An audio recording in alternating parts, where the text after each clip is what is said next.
Oh, do you want to bring me the wire? Wire? Sure. Just in case we want to be plugged in. We look a little fuzzy on our screen. Fuzzy? Don't we look a little pixelated? It shouldn't really affect it. Unless I've got the wrong camera on. It could be. Oh, what's good here?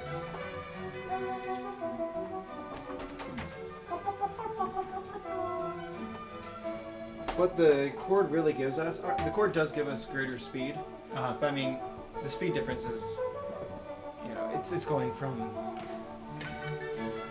super fast to extremely fast? Extraordinarily fast, yeah. But what it gives us is more consistency, if that thing can handle it. Yeah. How you not fall out? The dongle? Yeah.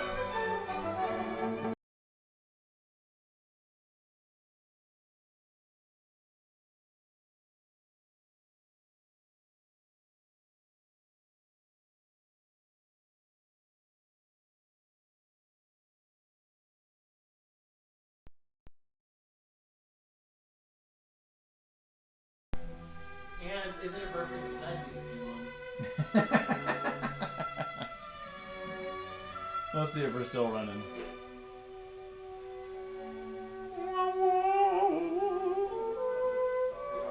Let's see what happened on our stream. This cup holds a lot of coffee. It does. It's beautiful.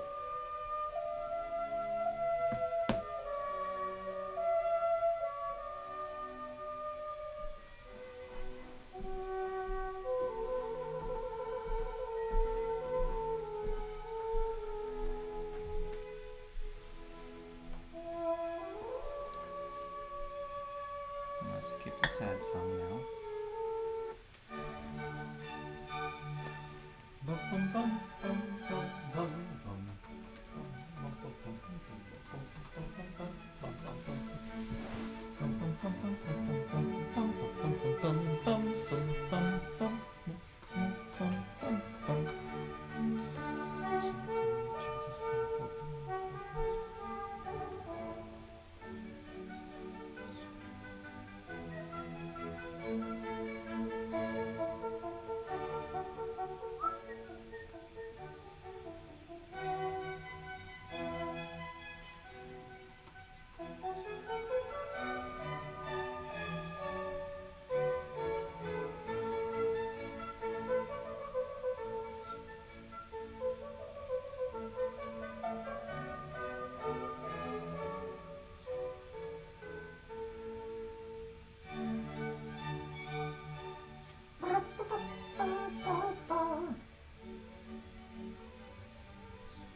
Sound.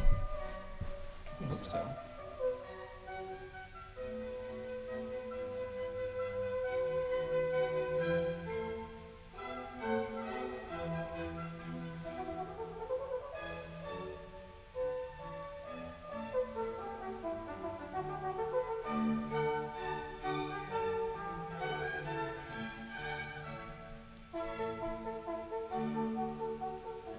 Oh, hi, Emily.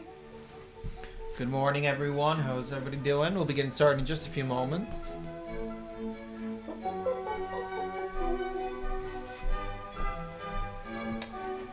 Bum, bum, bum, bum.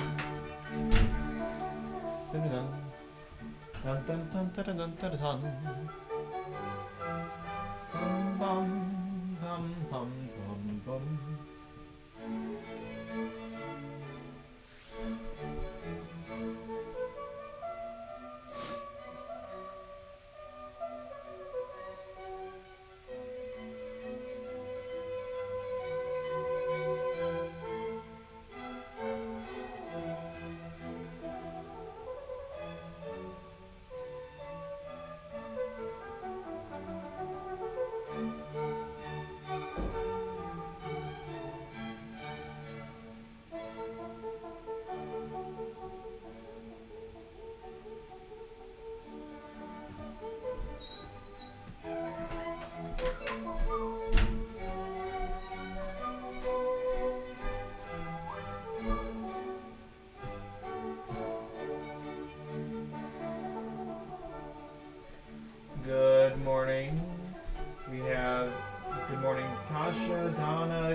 Lisa, Sarah, Cynthia, Dilsa, Donna, Lisa, Emily, Terry, Donna.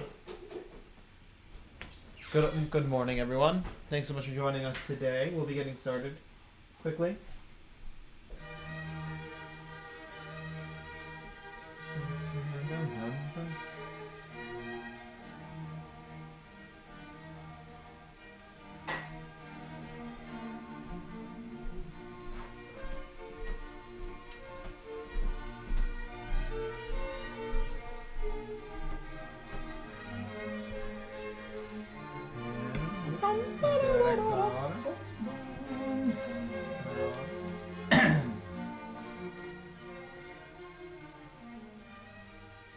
We have 5 people on YouTube too, so we are getting started. We almost got to be in checking direct though. Oh, my sister says she's waiting for her French bread to rise. Oh my! Have you seen where my glasses went? I have these. These are my old ones. I don't know where my new ones went. There were glasses left yesterday, I think, on the countertop over there. Oh, go check there. Right by the fridge.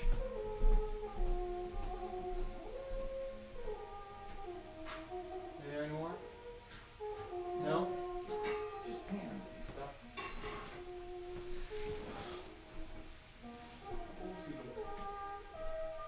That's alright. Okay. Bum, bum, bum, bum, bum, bum, bum, bum, bum. All right. Well, I think we're ready to roll. Welcome, everybody. Let me take down our banner. And I'll remember to throw up our other one. Here we go. We're on. Go. All right. Hello, everybody. Welcome to the Fireside Chat. Happy Holy Thursday. Happy Triduum. Mm-hmm. Father Ashmore, your first Triduum as a priest. That is true. All right. And look at you. You've got your I sweater know, on. I was going to say, to mention. So, a great joy came to me this morning. I looked outside and I realized it seems a bit chilly out here. So then I looked at my phone to see what the weather was going to be today, and I realized it was only going to be like a high of 60 or something of that sort. So do you know what that means, Father Kent? That'd be just sweater weather. It's sweater weather again. We have the return of sweater weather.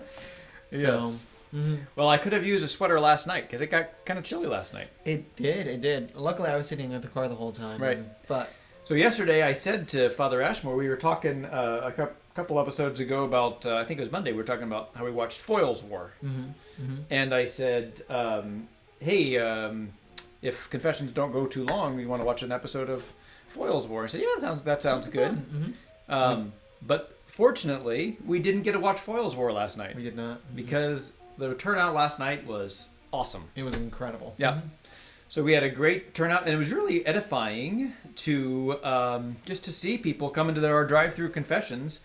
And the line went, it was double for a while, and then went all the way around to the entrance of the parking lot. And people were showing up, probably by 5:30, 5:40? What time? Yeah, 5:30 or 5:40. Okay. I got there at 5:40 myself. Yeah. And then we had some trouble with the wind. It kept knocking down our... Right. So I had to... knocking down our screen, so I had to go and get more bricks. And, Yeah. So, but it was a great turnout, and thanks everyone for coming out. If you came out last night, thank you. I wouldn't know if you came or not, but yeah, a seal of confession and everything. So thanks for coming out to that. It was just really edifying to see so many people come and willing to wait, for an hour and a half. And if some of them, I presume, because we were there till 8:45 last night. Right. We heard confessions for 2 hours and 45 minutes. We did. Almost 3 hours. So yeah, it was great. It was very good. So thanks for doing that, and we're good for next Wednesday, right? I haven't heard anything otherwise. Yeah. So, so next Wednesday we will plan on doing confessions as well. Here's the thing: you can actually go to confession during Easter time. It's true. It's very true. In fact, people do it all the time. So we'll do it. So we'll do Wednesday, Thursday, Saturday next week, and then we'll see what the turnout is like. That might be our last time for Wednesday next week, and then just go back to our Thursday, Saturday. But I thought we'll give it another opportunity to see how it goes. But you've got RCA next week, but I don't imagine a huge, big response. But and we might go down to just one person. We'll see. But next week, maybe people missed it this week, or waited. It was they saw the line. It was too long, and said, "I'll come back next week." So anyway, we'll offer it one more time for sure. Absolutely. Well, thank you very much for that wonderful turnout. It's really edifying for me as a priest to see people desiring the sacrament that much and being willing to wait. For me, this was the best way we could have entered into the Holy Triduum. Right.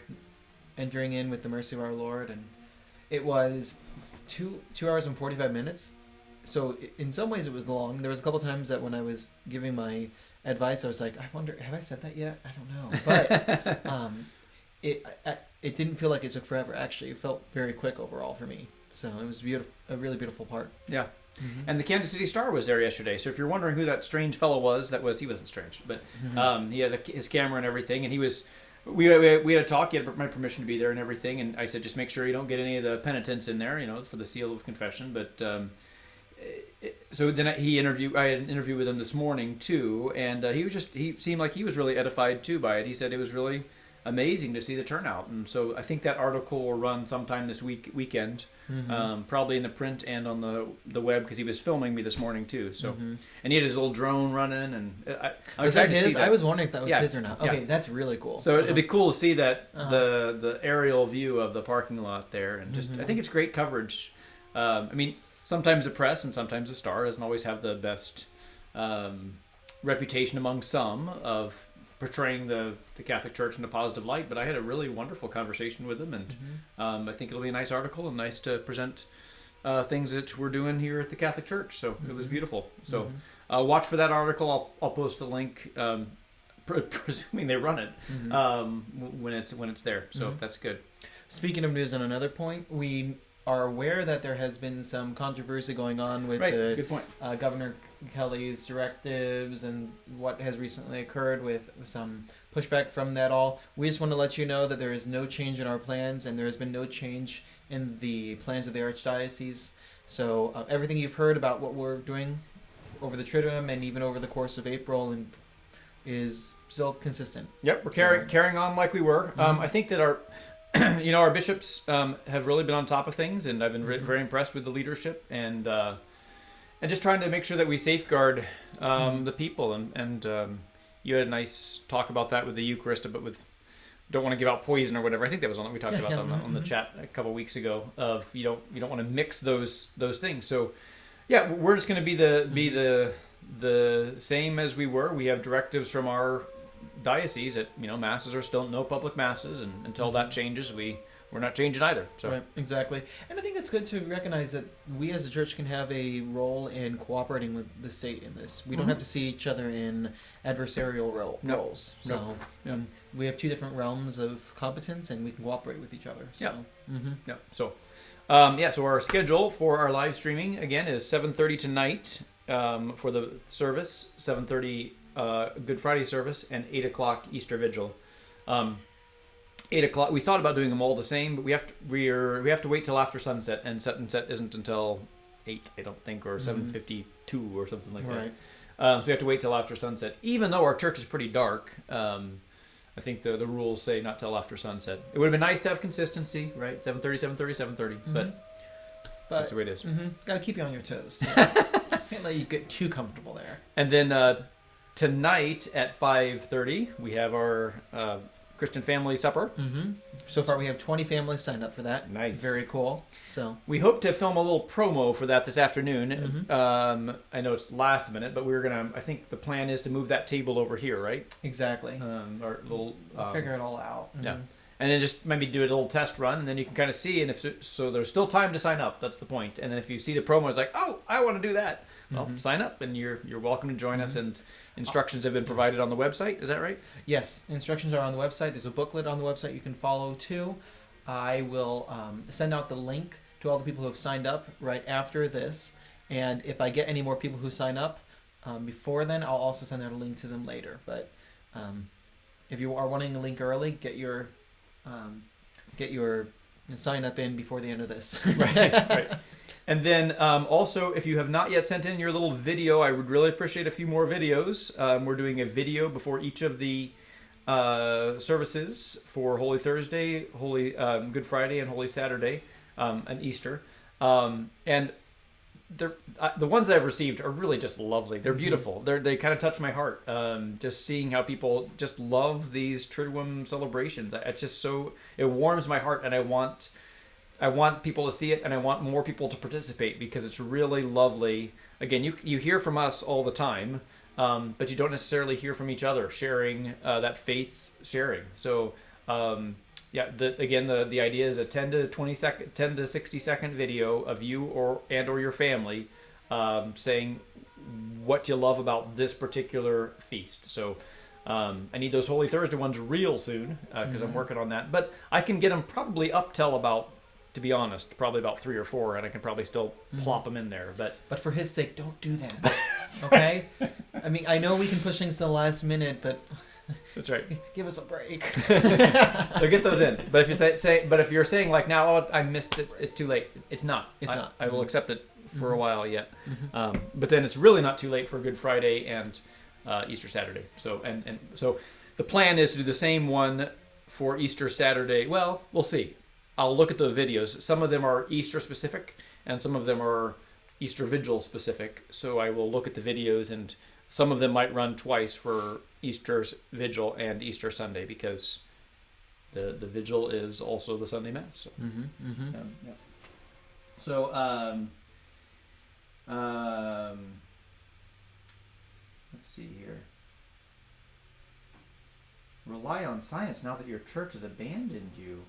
No. I'm sorry that you have seen that. I don't want to get too much into that, but I think our Catholic Church has been a good leaders in that. I've been really proud of the way that our church has responded to this because we have been, in some ways, anticipating some of the directives that have come out, and every step of the way, I think we've been a good example for all the Christian communities. Yeah, right. So, yeah, I think, obviously, during this time, we cannot have the same type of presence that we had prior to the quarantine, but that doesn't mean that we can't have a presence. Right.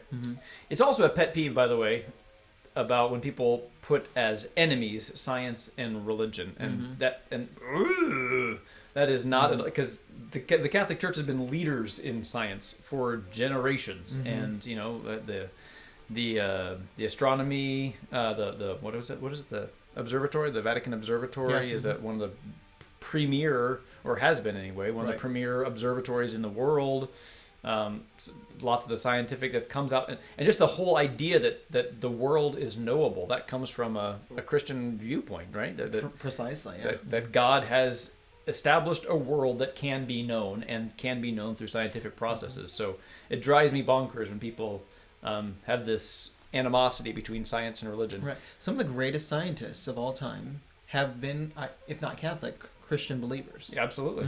Yeah. I mean, only until modern times have they not been, really. Right, and we're even talking upwards of 50 years ago. Yeah, right. I'm trying to remember the name of the Jesuit who first put forward the theory of the Big Bang. What was his name? I don't remember. I think it was Mr. Bang. It was actually Father Bang. Yeah, exactly. No. The Jesuit. Dad, if you're online, type his name. You should know him. But and several of the other, some of the greatest scientific discoveries have been done by Catholic religious persons, and by that I mean monks and brothers and sisters. It's really a sadness to me that people think that you cannot desire to know natural truth if you're a Christian. It's silly. It is. It is. Well, and it affects me personally too, because as I've said before, my dad was a scientist and a good one. Yeah. He's an anatomy professor at Washburn University, and so when people say you can't be a Christian and a scientist, but that's what my dad are talking about. Them is fighting words. So, So anyway, also, you might have a sweater on, but Father George Lemaitre. Yes. Is that your dad? No, it is Emily Lopez. All right, thanks, Emily Lopez. So Emily works for the diocese.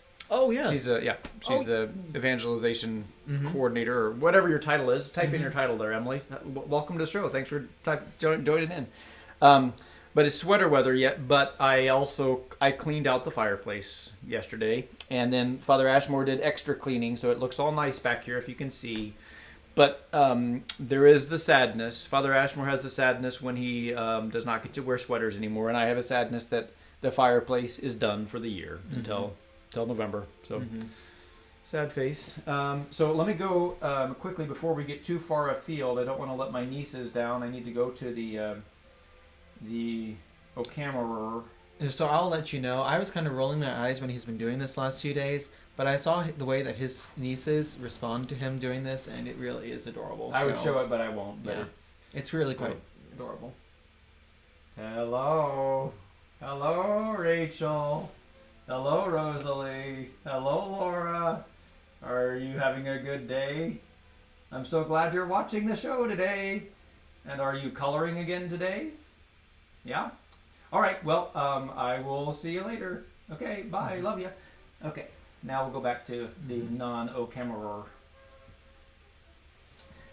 Yes, it was quite a sweet video that my sister sent me yesterday for my from my nieces. So, so what are you doing? What are you reading? What's keeping you going here in the?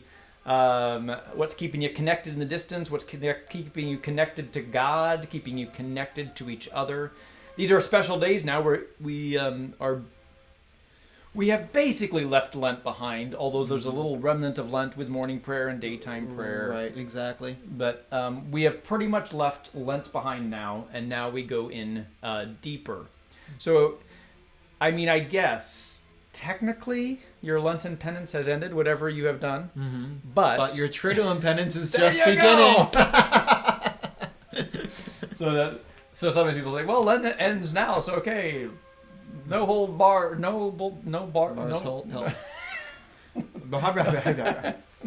barred." No, it's like if you gave up like chocolate for Lent, I suggest now you give up sweets for Lent or whatever. You know, for Triduum, go deeper here into these days. So these are very special days of Holy Thursday, Good Friday, and the and Holy Saturday. Do you do anything special during these days? Do you have anything that you are reading? I do a little every year. I do a little Spotify. Oh, what does it? Sorry, Lisa. What does a Catholic Church? Yeah, I figured I'd address that in a few moments. Okay, we'll get to that, Lisa. Yeah, so don't worry. You don't need to do the never mind. We'll be to that in a second. Yeah, don't worry. But I do a little. If you have Spotify, I got introduced to Spotify by one of the teachers at Our Lady of Unity several years ago, and I find that I love it. And I have the premium now or whatever, which is $10 a month or whatever, which means that I can click my particular songs there, and it also gets me Hulu, so that's kind of nice. Oh, really? Yeah. Oh, okay. So it's worth it, and I use it all the time. But anyway, I put together a Spotify playlist, and I put together a playlist of contemporary Catholic artists for Holy Thursday, Good Friday, and Holy Saturday with Michael Card, who, although he's not Catholic, his songs are very Catholic-ish, and he's one of my favorites. So I put together a little playlist for Holy Thursday. I did that a few years ago, and I just keep publishing it. And I can publish the link here in the comments as well. So if you're looking for something to listen to during these times, I have a list of songs that are particularly appropriate for each of these 3 days of Holy Thursday, Good Friday, and Holy Saturday. So that's something that I offer as for your listening pleasure, as you are making your hot cross buns, or you're making your French bread, or whatever it is you're doing. If you want some music to accompany that, I have that to offer to you. So. One other thing I was thinking about over the next few days is one particular gift we have as a church during these 3 days is the Book of Lamentations.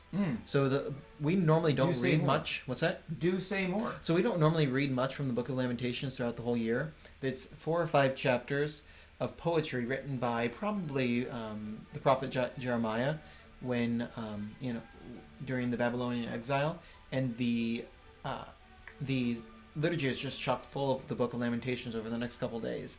The poetry in it is gorgeous. And I always have the tradition on Good Friday of reading through the whole Book of Lamentations, and I just sit there and I pray through it, and I love it.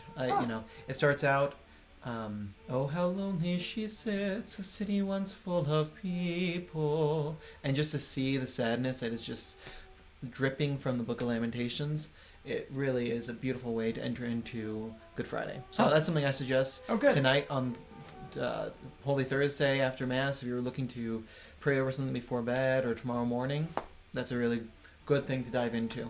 Yeah. The church, it's interesting. We don't read much from Lamentations throughout the whole year, but this is the time that every time you turn around, it's here. So. Okay. Cool. Lamentations. That's a great recommendation as well. And so for Holy Thursday, how the ceremony, how the service generally ends is there's a procession of the Eucharist around the church, and then we put the Eucharist in the Oscar Romero Chapel, the St. Oscar Romero Chapel. That's not happening this year. That's one of the directives from this year, that there's not a procession. The Eucharist will be put in the tabernacle, and I think that what we're going to do is we're going to have the camera there on the tabernacle, and I think what we talked about was having some music at some points in time. So if you're looking for a way to pray tonight, and you want to we'll have that video focused there on the tabernacle. Feel free to pray wherever you are, but that's something that we will probably be offering tonight, because it is a beautiful time to pray in the kind of the idea is praying in the garden with Jesus, right? There was a beautiful thing that happened last year. We have the Oscar Romero Chapel, and there weren't a whole lot of people that were coming there, and it was maybe about 11 o'clock, 11:15 or something, and nobody was coming, so I was like, well, I guess we'll just kind of close up. And then I was just thinking about that. I think it was just Father Dan and I that were there, and then a bus shows up, and I'm like, a bus? It was a bus from St. James High School, and they were doing chapel visits throughout the region, which was awesome. What a great custom that was, and it's too bad that's not happening this year. But they were going around taking the bus to going to various churches and visiting Jesus in the various chapels. It was really lovely. So that's a great tradition, and I hope that continues next year, because I was so excited to see them again this year. I didn't know they were coming, but it was a nice surprise. There is that custom apparently that they do that in Washington. Father Sean Tunick, when he was studying there in Washington, getting his canon law degree, he said that it was a beautiful thing. It was like trick or treat for Catholics. That there was this activity and this excitement on Holy Thursday where people were walking, because the churches are closer together there, right? And so people were walking from church to church, paying a visit to the various churches and taking a little time to pray there. And you would see all these different Catholics walking around. You'd see nuns and habits and priests and seminarians all walking around, and lay people. That's beautiful. I know. What a great custom. I'd like to get that custom going some more here of doing visits around. It kind of reminds you of the ancient Roman tradition of the station churches. Yeah, right. And I actually don't know too much about this particular tradition, but in Rome, the Pope had the tradition of going to the various churches around Rome every weekend and celebrating Mass, and it became the station churches all throughout Lent, and then he would end up, I think at John Lateran, but I'm not sure. Okay, but that's interesting. Yeah, it was pretty cool. All right. So we in Colombia, it's the same. Oh, very cool. I love that tradition. I've never heard of it. Yeah. And we will certainly pray for your father, Cindy. Thank you for letting us know. Absolutely. Yep. And Lori, I see your note on the YouTube. My nieces are great. Thanks. And then also, thanks for sending in the video. I see that you have a video for Good Friday, and that seems to be the only one I received. Did you send me other ones? The Good Friday one is awesome. Great job. But did you send me I got like a couple emails from you, but they seem to be the same video. So if you had intended to send me a second one, I don't think I received it. I've got Good Friday, but if you got a Holy Thursday and a Holy Saturday, if you can send those again, that would be great, and I'll get them in. So, all right. Did you want to talk about the Big Bang? Sure. Great. So first, before we begin, can I put you on the ash cam? Sure. Okay. So before we begin, I am not particularly well versed in astronomy or astrophysics or anything like that. So I have a little bit of a love affair with astronomy. I really enjoy it, but I don't know much about it I'm not a scientist, I'm a theologian. So everything I say has to come from that perspective. But basically, the church has no problem whatsoever with the Big Bang Theory.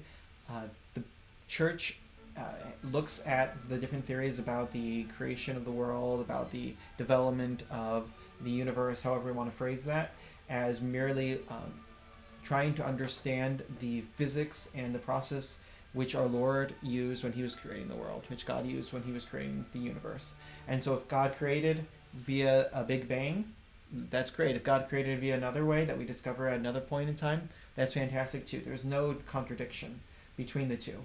And in fact, there's a great book out there right now called The New Proofs for the Existence of God by a Jesuit. His name is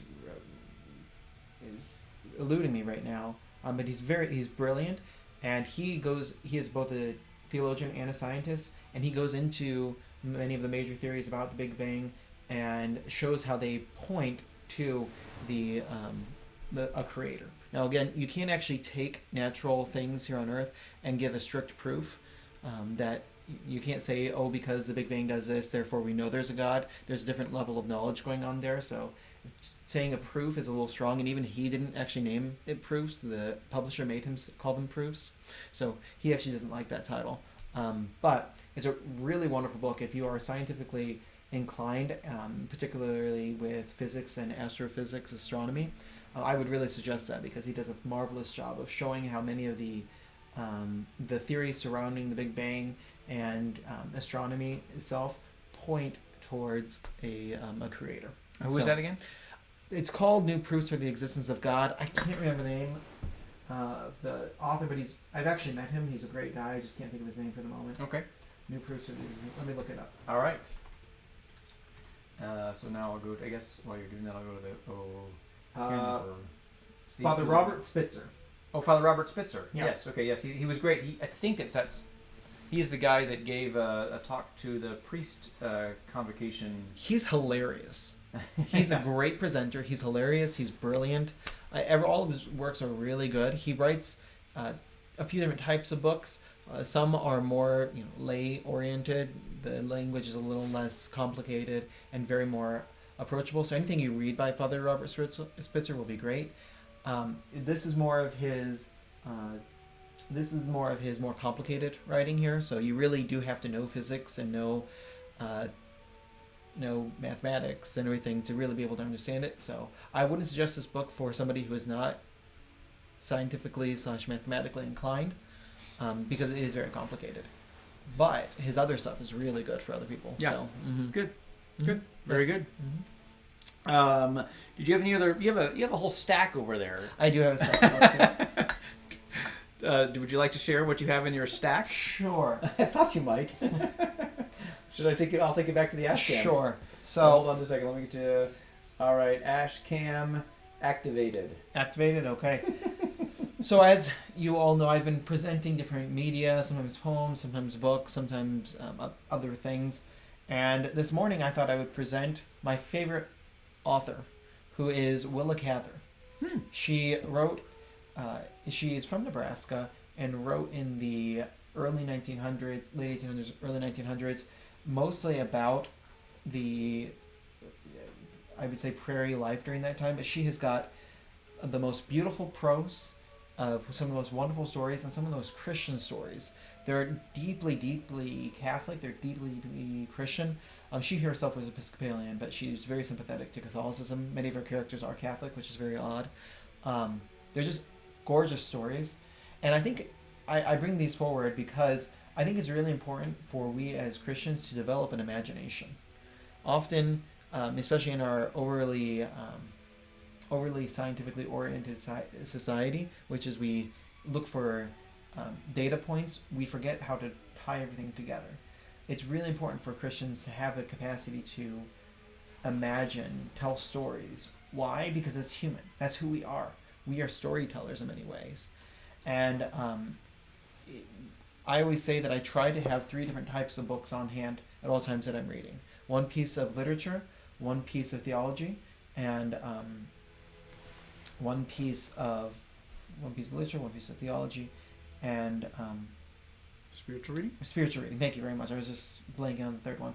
Apparently, I need to wake up more this morning. How's that coffee? We didn't talk about our coffee. What can I say? Yeah, We'll it's come our back to problem. Spiritual. So a piece of literature, a piece of theology, and a spiritual reading, because the literature makes me more human. The theology connects my intellect with God, and the spiritual reading connects my soul with Him. So that's why I think it's really important that we are always trying to become more human. And Willa Cather, if you read any of her books, you will become more human. You'll have you'll have that capacity to really enter into a story.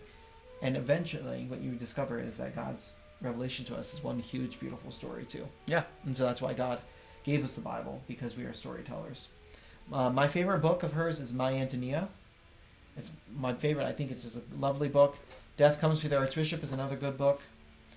Shadows on the Rock is a lovely story about Catholicism in French Canada. One of ours, she won the Nobel Prize for, I believe. So it's also a great book. And O Pioneers is okay. Not my favorite.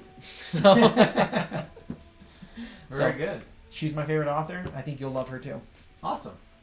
Well, that was presented to you from the Ashcam. Very good. Nice. That was a great overview. We read Death Comes to the Archbishop in seminary. It was a really fun class. It was we read 3 different literature books, and we kind of talked about, it was a final year of seminary. It was just a nice we'd been doing all this theology and everything. It was nice to just kind of look at the priesthood in a different way. So, and I forget what the 3 books that we read were, but I wouldn't be surprised. The Power and the Glory by Graham Greene. Is that one of them? Yep, that's a common one. And then there was one other one. I couldn't tell you the other one.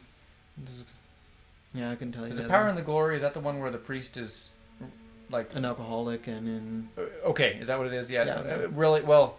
And he's like really big on his own penances. Or is that a different one? I'm not sure. One was about the Mexican Revolution. Power and Glory. That's Power and Glory? Mm-hmm. Okay. And then Death Comes to the Archbishop. Mm-hmm. That's about Catholicism in Santa Fe. Mm-hmm. Uh-huh. Mm-hmm. And there's one other one. I don't know what the other one would be. Diary of a Country Priest. Oh yeah, Diary of a Country Priest. Lovely book. I should have thought about that. That's the one about the big. It's about his penance. It seems like that's what I was. Yeah. 16 years ago, whatever they read it. So, but they were all enjoyable. All 3 of those books are. Lovely books. They bring. Graham Greene is another one of my favorite authors. He does a great job. I love the style of his prose. I think Willa Cather is better, but I think Graham Greene is also a really wonderful author too. Okay. Hola, Lupita. Mark Poltera says, "Can you go into the difference between spiritual and theological reading?" Sure. Theology is the science of the study of God. Spiritual reading is the science of approaching God. Okay. And so, spiritual reading is more about, I would say, allowing your heart to be loved and fall more deeply in love with God, and so the ways and the means by which you do that. And theology is more about the intellectual pursuit. And so I read complicated theology all the time. There's a book I'm reading right now that if you read one paragraph of it, the average person who isn't well versed in theology, they would think that it sounded like they would think that it sounded like Greek, because it's using all sorts of terms like, well, the exemplar cause comes forth from the these terms that you can say that they're terms of the science of theology. Right. Mm-hmm. Terms of art, we might call it in law. That there's these terms that mean something. Spiritual reading doesn't have as many of those terms. It's more focused on teaching your heart. Right. Mm-hmm. That's good. So. And I think sometimes people forget about the science of theology, and they sometimes think that religion is, about talking about whatever your relationship with God and all that. But there is a science to theology as well. So, people forget that, and just like there are journals or whatever for doctors or for scientists, there's also journals for those who are in that depth of theological study. It's a beautiful study, and it's kind of the distinction there. Someone says that The Power and the Glory is their least favorite book. It's a tough read. It is. So Graham Greene wrote a series of 5 what he called Catholic books. The Power and the Glory, The End of the Affair, and a few others. I have them all upstairs. Brighton Rock is another one. And they're really quite interesting books. But he has what he calls the theology of sin. All of his characters are generally in terribly sinful lives, and you follow them, and often the ends of their stories are really sad and horrendous. But he's always trying to show how grace is working even in their terrible lives. Okay. That are happening right then. So some people say that his books are awful because of that. Nobody should read them because it espouses a horrendous life, and I don't think that's necessarily true. But I can understand somebody not liking that approach. I think it's an interesting theological literature discussion on whether or not that's really a good approach. Yeah. Mm-hmm. And I'm totally open to being wrong on that. I think it's an interesting approach, but I wouldn't put those books into the hands of just anybody, because it needs to be consumed with a certain level of spiritual maturity and spiritual. Right. I wonder if this is just thinking off the top of my head. It seems that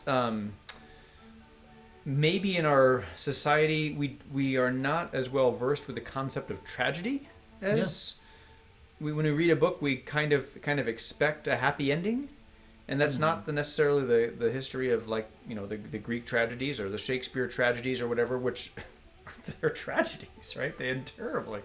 I wonder if we're less accustomed to that. That's an interesting concept. I never thought about that. Yeah. I mean, we tend to prefer the comedies, which doesn't necessarily mean it's funny, but it means it has a happy ending. So there's that's how I remember comedies, right? That they aren't necessarily that's so funny. It is uplifting as opposed to the tragedy, which is about the difficulties of human life. I wonder if we are less accustomed to reading tragedies nowadays. Yeah. It reminds me of the definition of literature, which my seminary professor beat into our heads, but I think it's the best definition of literature. Okay. Beat it, Father. It is the literary account of the search for human meaning. The human search for meaning. So say that again, please. The literary account of the human search for meaning. Okay. And he said that all literature can be founded within that if it's true literature. Mm-hmm. When you look at it that way, you can see these dark stories as a search for meaning even in the darkness. I see. And when you see some of these comedies, you can see a search for meaning even in the bright parts of life. But you have to be attuned to the fact that what's happening is this search for meaning in the midst of the story. And if you're not attuned to that in a certain way, then you can just get bogged down by the dark details. Okay. Mm-hmm. And the heart has to be ready for that search for meaning in a certain way too. Yeah. Mm-hmm. That's with tragedies.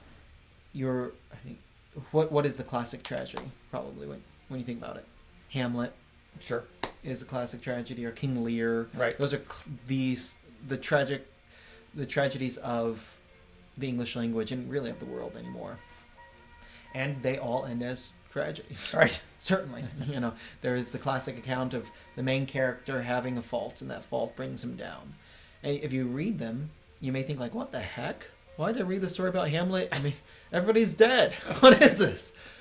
But if you read how Hamlet is searching for meaning throughout it all, I think they're beautiful works. Uh-huh. Mm-hmm. I took a Shakespeare class in college. I took it. Get this. Here's one for you young kids. I took a correspondence. I took a correspondence course. Do you even know what a correspondence course is? You got me there. So I took it's the only class I took correspondence. Mm-hmm. But the young kids, they're going to say, what the heck? How it worked is you write letters in the class? Yeah. What? So what were you didn't actually go to class. You got the material mailed to you, and then you had your assignments mailed to you, and then you wrote your assignments and mailed them back to the professor, and then he mailed back the grade via U.S. mail. Why? Yeah, what were you trying to achieve with that? Well, if your hours didn't allow. So you had a little bit more flexibility, and I can attend class whenever. I thought this was the study of correspondence. No. That's a correspondence course. Okay, I got that. Yeah, so I sent in my assignment. So as a Shakespeare class, I took via correspondence class. Okay. So that gave me, I had to have it finished by this time, but there was a flexibility in when I did my work, and there wasn't necessarily a due date for all of those things. There might have been a midterm, but it was a perfect class to take through correspondence, right? Because I would read the Shakespeare kind of stuff on my own time, and then there was an assignment about it, and then I would send it in.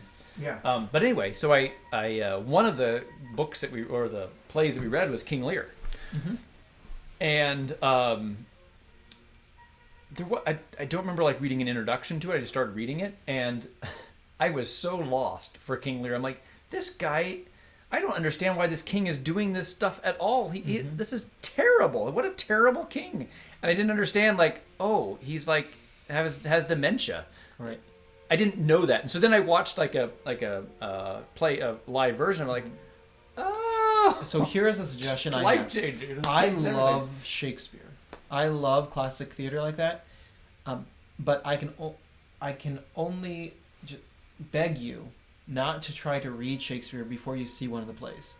See the play and then read it. Yeah, right. Because then you understand it. Because it's meant to be seen. Exactly. Yeah. And if you read it like that, then you're never gonna grasp all the nuances or anything. Right. It is tough. I grant you. The language is difficult. It's written mostly in poetry. Right. Some in prose, but mostly in poetry. So it is tough. But if you listen to it and you get the story, you'll get the characters. And then once you go to dive into the text, then you will understand it. And so there are these series. You can probably find them on like those streaming things now. But this was like I went to like the learning lab or whatever, and I checked out the cassette of Lear or whatever. So it was like a great performances or something, or like not even that. It was a good performance, but it was like a college production of it that was videotaped. But it was so good. I was like, now I get it. Yeah. And I find that yes, I have to watch a show, and about 20 minutes in, I can start understanding it, and then I can go back and watch again because it takes me a while to start thinking in that. It does take time. It's like if you know another language, sometimes you haven't used it for a couple of weeks. It takes you a few minutes to get back into it. Yeah. Oops, I lost you. Where'd you go? YouTube. Sorry, Laura. I was trying to respond to you. Let me see if I can get back to you. So an example of this is Sonnet 73 by William Shakespeare. Are you going to read us some more poetry? I will read some poetry. Okay, hold on. Let me get you back on the ash can, but let me respond here to Lori. It was Willa Cather. Willa Cather, yeah.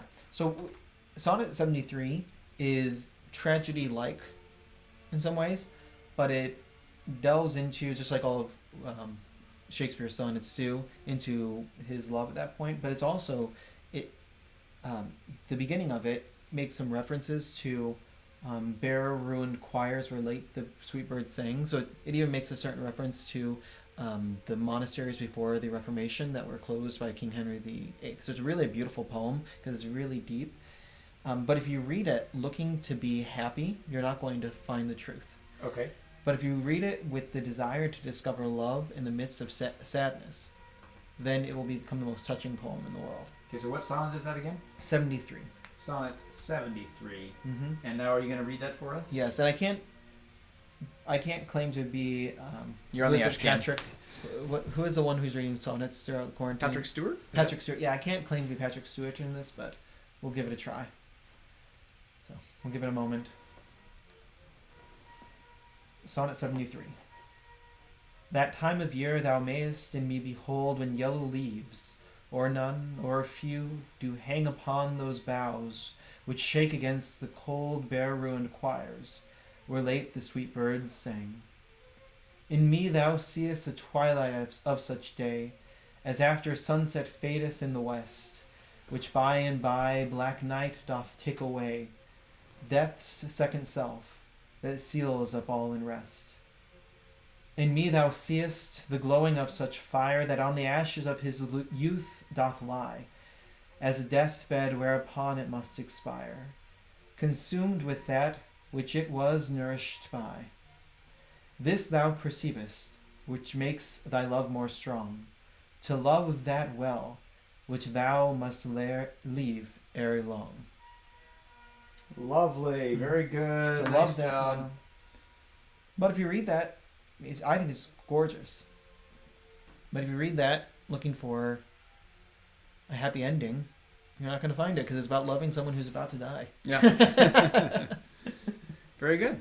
All right. So that was Sonnet 73. I put that in the. Oh, I put it in the Facebook comments. I didn't put it in the YouTube. Let me jump over there to the YouTube. Sonnet 73. All right. Does anybody have any other questions for us? I hope that you have a beautiful Triduum. We're running kind of into our time here. We are. So, hey Mark. Yes. I think we've answered everybody's questions that I saw. Yeah. There you are, Emily, consultant for adult evangelization. Awesome. All right, so I hope that you have a beautiful Holy Week. Again, our schedule for today is we have the 5:30 Christian Family Supper, and then the 7:30 Holy Thursday Mass of the Lord's Supper, and then I believe we're going to have time for adoration of the Blessed Sacrament after that. It'll be on the video feed, I believe. It won't be exposed. It's in the tabernacle as we were instructed during this Holy Thursday time. Yeah. And then Good Friday service is tomorrow at 7:30 as well. Again, get those videos in if you got them. I'd love to have them, and it's a great. It brings warmth to my heart to see people testifying and sharing their experiences of these great holy days. So you can send those in to me, send them to the Google Drive, send them to my email, send them to my Facebook account via Messenger, or if you got my cell phone, I'm not going to put it here, but you can text me that, I suppose, too. Is that everything? I think that's everything. All right, we'll see you tomorrow for the chat. We will be back. Don't forget, hey, tomorrow, just a message from your friend and local pastor. Tomorrow is a day of fast and abstinence. Even though we're quarantined and even though we're in this whole COVID time, I have not seen anything that relieves us of our fast and abstinence rules. So remember, so fast and abstinence, no meat. And I usually do the cold blood warm. Is there a better way to distinguish what you can and cannot eat? But I always do cold blood, warm blood. That's the easiest distinction that I can think of. Tell me more. Well, I mean, so fish is okay, but chicken is not. People get confused about chicken. They say, so sometimes people do white meat, dark meat. I'm like, no, that's not the thing. Cold blood, warm blood. So that seems to be the so like I think you can eat alligator, I think, which is weird. Right. So I think that's okay because it's cold blooded. Yeah, weird. So frog legs, I guess, are okay. Yeah. So I usually do this distinction, and if I'm wrong, I'm sorry. You won't go to hell. I mean, you might still. Come on. Oh my. Just kidding. But not because of that. No. So warm blood, cold blood. That's my distinction that I usually do. And then the fasting rules, of course, are they're a little bit complicated. But one big meal, two smaller meals that don't equal up to the size of the bigger meal. Basically, eat like a normal human being. Have meals, two small ones and a big one, and don't eat between them. That's the shorthand version of it. You can have a larger meal and two smaller meals. That's generally a good method to eat, like for your lifetime. But for Good Friday, there it is. Don't snack. So that's for tomorrow. Yeah, absolutely. All right. So we'll see you tomorrow at the chat, 10 o'clock. Very good. Thanks for tuning in. Thank you very much. God bless you all.